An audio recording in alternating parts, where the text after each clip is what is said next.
The Chance of a Lifetime by Kelly Hoeksema. A traveling man wandered the streets of suburbia as the sky turned a dismal dark gray. The cold wind whipped around him, biting through his many layers of clothing. Seeking warmth and rest, he walked into a house, thinking of nothing but the tender embrace found in the welcoming arms of a chair.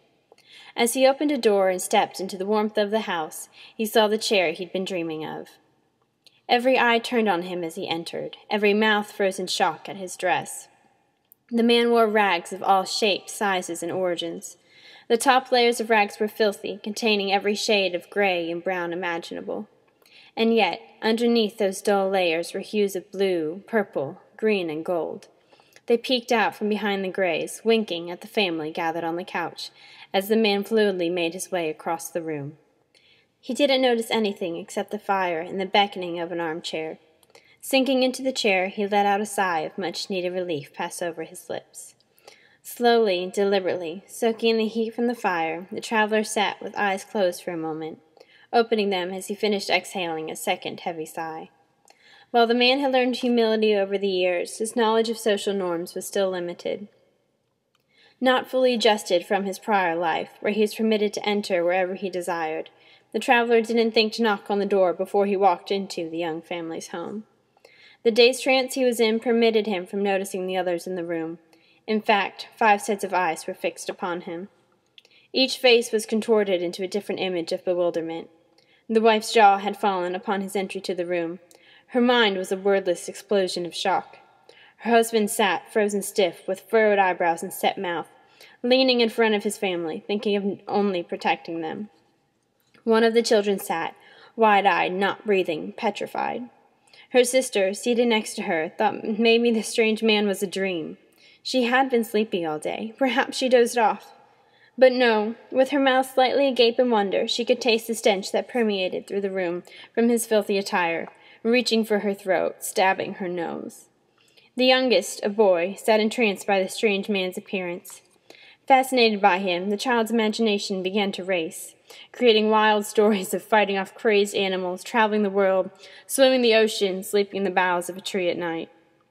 The young boy had only been able to move his eyes as they had all watched the strange man glide across the room and sink into the chair. Just seconds after entering the room, the traveler realized his surroundings. Upon perceiving the family, he broke the silence with care. "So sorry to have startled you, but you see, I've been traveling for a long time, walking from place to place in search of a kind soul who might permit me some shelter for an evening. If you would like me to leave, just say the word and I'll be on my way. I desire nothing more than to rest my feet for a while and warm up a touch. I am afraid I have nothing to offer you for any generosity you may choose to bestow on me, except to tell you a story." At the mention of a story, the children's eyes flickered. They loved stories more than anything. "I'm not sure that would be a good idea," the father said. He reacted sternly, uncomfortable by the stranger's presence in his home.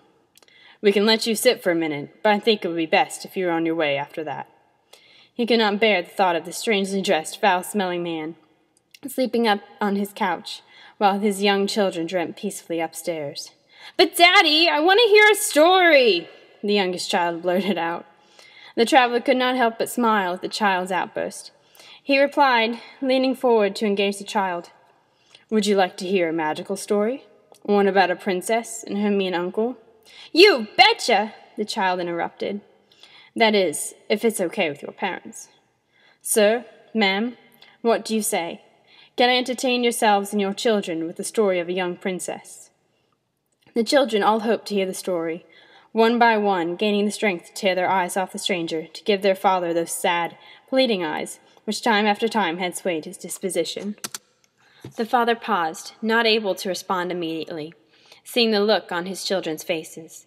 He knew how often they too easily persuaded him.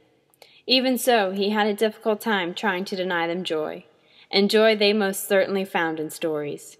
He examined the stranger further, finding a delicate kindness in his eyes. The man's honest face chased any idea of danger from his mind. Having convinced himself of the stranger's docile nature, he changed his tone. Unable to deny his children's curiosity, and his own as well, the father consented. He made no promise of hospitality for the evening, but the stranger could stay for the duration of the tale he told. so long as it was appropriate. "I would never dream of poisoning your children's minds, sir. Do not worry," the traveler assured him. And with that, the man in his odd attire began his tale.